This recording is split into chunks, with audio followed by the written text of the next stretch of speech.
You used to crush 3 mile runs without thinking twice. You trained hard, you endured pain, but now just getting through 1 mile feels like punishment.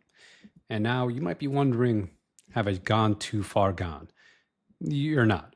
You just need a better approach for this season of your life. And the good news is you don't need to train for a marathon to get in shape or to improve your endurance. In fact, training for just a 1 mile run might be the smartest, most effective way to rebuild your fitness, reclaim your confidence, and avoid injury. So let's break it down. I'm Dr. Ray Peralta, physical therapist, run coach, exercise physiologist, and Marine veteran. Over the last decade, I've helped hundreds of runners from former athletes to everyday people and veterans in their 30s and 40s and beyond get in shape without wrecking their joints or burning out. Many come to me thinking they need to run, a half marathon or even a full marathon to get fit because they think, oh, that's the popular thing to do. But that's just not true. The 1 mile run is one of the most underutilized distances for rebuilding your fitness, and doing it in a way that fits your body, your time, and your goals is achievable. Today, I'm going to share with you exactly how to train for the 1 mile run and why it's one of the best ways to get back in shape after years off. Whether you're carrying extra weight, dealing with nagging pain, or just trying to find your groove again without getting hurt, this approach might just be for you. Here's what we'll cover: why the 1 mile run is a perfect for veterans 35 and up, 7 steps to build your strength, endurance, and speed through 1 mile training, and real world examples of how this works, and how to avoid common mistakes that sideline most runners. So before we dive in, if you want to train pain-free and learn the exact methods I use with my clients, check out my free training link in the description. It's helped dozens of people get back in shape without getting hurt. So why the 1 mile and not 26.2 miles, a full marathon? So let's start with the science. The 1 mile is roughly 77% aerobic and 23% anaerobic, right? That's like aerobic to anaerobic energy. So it trains your endurance and your power without the wear and tear that, training for a longer distance like the marathon might bring. Think of it like this. The mile is short enough that you can recover quickly, but long enough that it still challenges your cardiovascular system, your focus, and your muscles. It's no surprise that many runners across history, from Roger Bannister to Jacob Ingebrigtsen, have treated the mile as an important race. Even non-elite runners ask each other, hey, what's your mile time? It's iconic, but most importantly, it's attainable. Whether you're brand new to fitness, coming back from injury, or simply want to get your edge back, the mile is a powerful place to start. So step 1, assess your current fitness level. You can't improve what you don't measure. As I always say, if you're not assessing, you're guessing.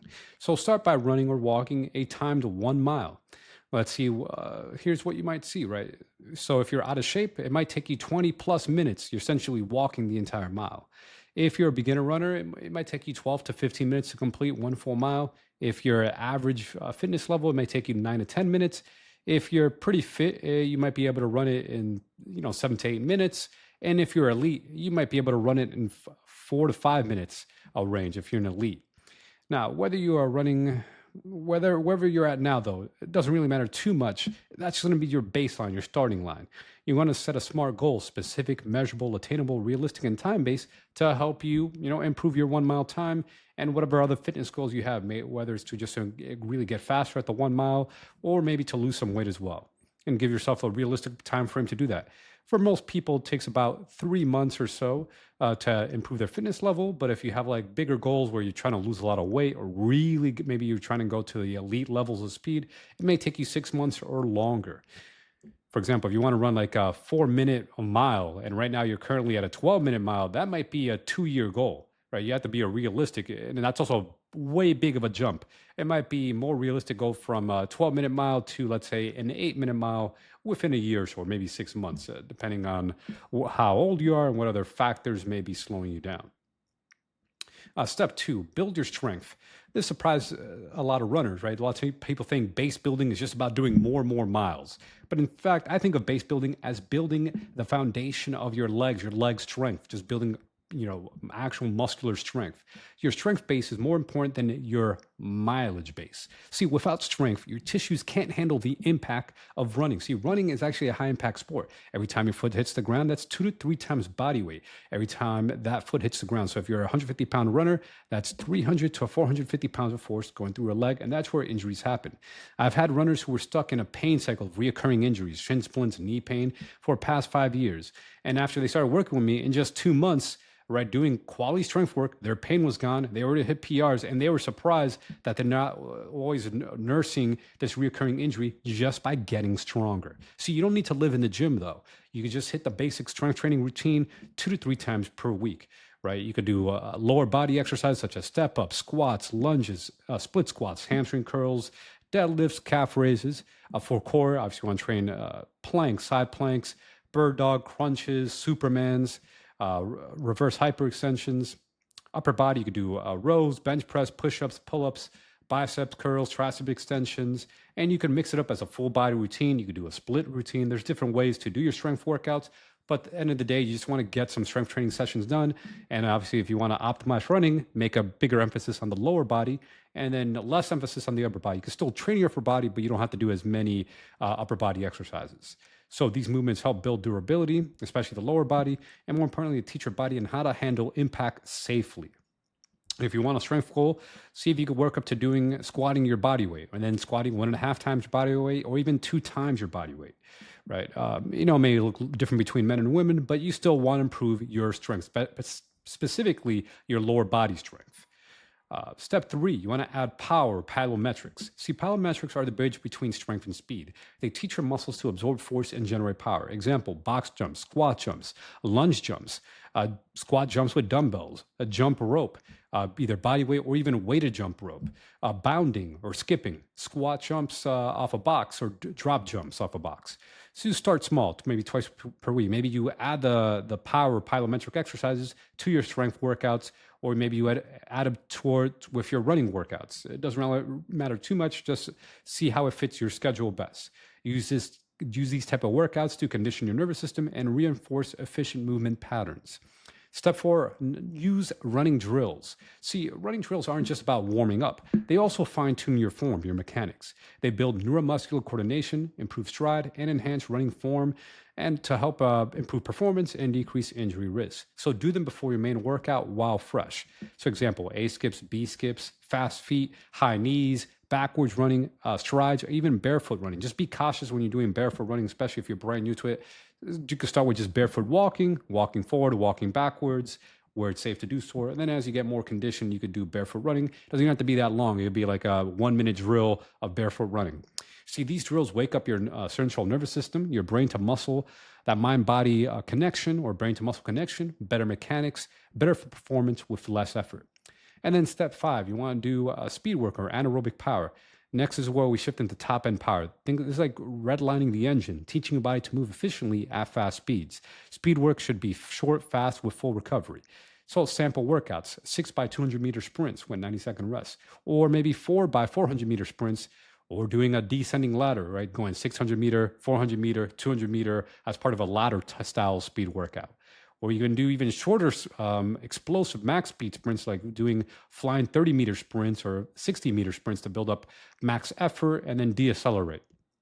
Train faster than your mile pace. For example, if your goal is to run a 9-minute mile, speed work should be around, let's say, a 7:30 to 7:45 pace. It stimulates muscle fiber recruitment and sharpens your movement. And then step 6, you want to improve your aerobic power. That means running at your goal pace efficiently. So this is where we train your body to maintain your goal pace under stress. This is your fuel economy, teaching your body how to hold pace efficiently without breaking down. We do this through tempo runs, fartleks, longer intervals at just or below race pace, or even just going on long runs at race pace. For example, a 9-minute mile goal, that means running, let's say, at an 8:30 to a 9-minute pace in chunks, or sometimes even 9:30 if you're doing a much longer long run. So, for example, you might do 3 miles broken into 1-mile intervals with 2-minute jogs in between. So even though you're training for a 1-mile run, you could still do like a longer style workout. So doing a total of 3 miles with 1-mile repeats. See, these are longer intervals. This is where running economy improves. You'll use less oxygen at faster speeds, which means you could go harder for longer and sustain your speed, your goal pace for the entire mile, whether you want to run a 7-minute mile or even a 5-minute mile. And then step number 7, proper fueling and hydration. No fuel, no progress. Even for a 1 mile run, what you eat matters. So hydration, making sure you're properly hydrated. Drink 3 to 4 liters, or that's 96 to 128 ounces per day. So how do you split that up? Maybe do 32 ounces around your workout time, 32 ounces post-workout, and then let's say you eat 3 meals a day. Maybe you have 8 to 16 ounces of fluid like this, like a glass or a cup of water with each meal. And then also electrolytes. So if you need to add additional salt, add some salt to your meals, especially if you're a heavy sweater or salty sweater, to have some electrolytes. Carbs, make sure you're eating enough carbs. That's 3 to 4 grams per pound of body weight. So if you're a 150-pound runner, that's 450 to 600 grams of carbs per day. Complex carbs, fruits, starchy carbs, rice, potatoes, etc. Protein, aim for 0.65 to 1 gram per pound of body weight. So if you're 150 pounds, that's 100 to 150 grams of protein per day.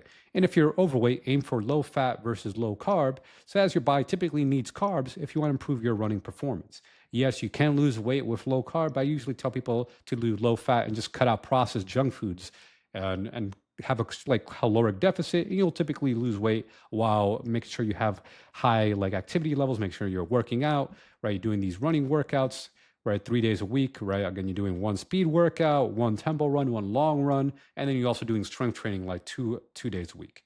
So here's a veteran story example. One of my clients, is call him Mike. Well, he's a former Marine, strong dude, but 20 pounds heavier, knee pain, hadn't run in years. He also had a family, had 2 kids. And we set a goal to just run sub 10-minute mile. Started with walking, added strength workouts and drills.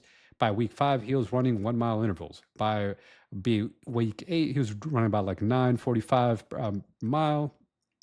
And no injuries. He just felt better, had more energy. He didn't need to do 10-mile long runs or 2-hour long gym sessions, just the right system, and it was possible to achieve results. So here's the truth. You don't need to be who you were at 21 to feel strong again. You just need a system that works for where you are now. And the 1 mile run is a great distance to train for. It gives you focus, measurable progress. It can help you with full body condition, lower your risk of injury because you're not doing as much running as someone who's training for a marathon.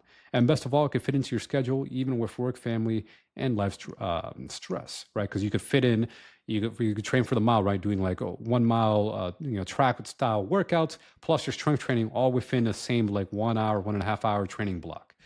So if you want a done for you run pain-free plan and you're ready to hit new PRs, even if you're out of shape, over 35 or dealing with old injuries, check out my free training, link below. I'll show you the exact method I use to help people like you get back in shape without burning out or breaking down.